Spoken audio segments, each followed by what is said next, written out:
Hello বন্ধুরা, মৌমিতা রান্নাবাড়িতে স্বাগত। তো আজকে একদম অন্য স্বাদের একটা রান্না নিয়ে চলে এসেছি।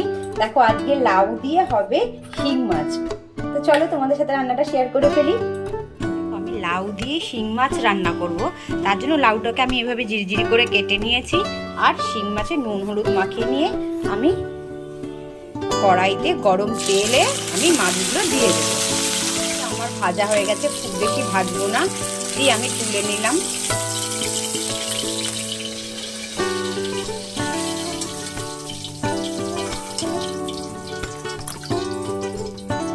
কড়াইতেই আমি সাদা জিরে আর একটা শুকনো লঙ্কা ফোড়ন দিয়ে দিলাম। ওই তেলের মধ্যে আমি কেটে রাখা লাউগুলো দিয়ে দেব।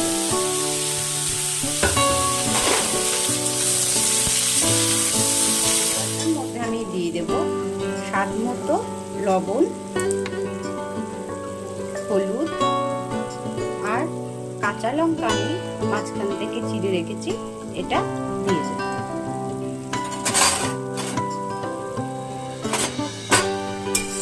লাউ থেকে একটা জল বেরোবে, আমি বেশি জল দেব না।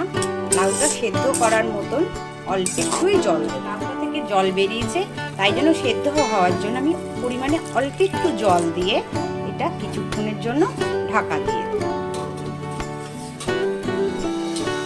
দেখো, ঢাকাটা সরিয়ে নিয়ে লাউটা আমার একটু সেদ্ধ হয়ে এসছে। এবার আমি এর মধ্যে দিয়ে দেব 1 চামচ আদা বাটা,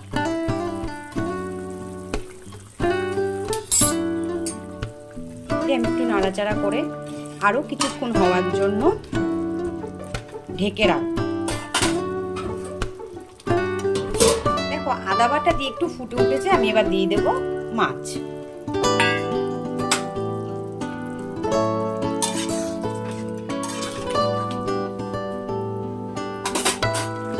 এবার আমি দিয়ে দেব ধনেপাতা, দিয়ে নাড়াচাড়া করে আমি এবার এটাকে নামিয়ে নেব।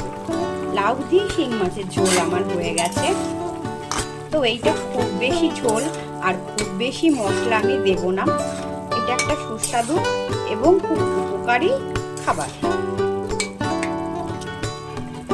এবার আমি এই ঝোলটা নামিয়ে না, মশলা একটা সুস্বাদু খাবার তৈরি হয়ে গেছে।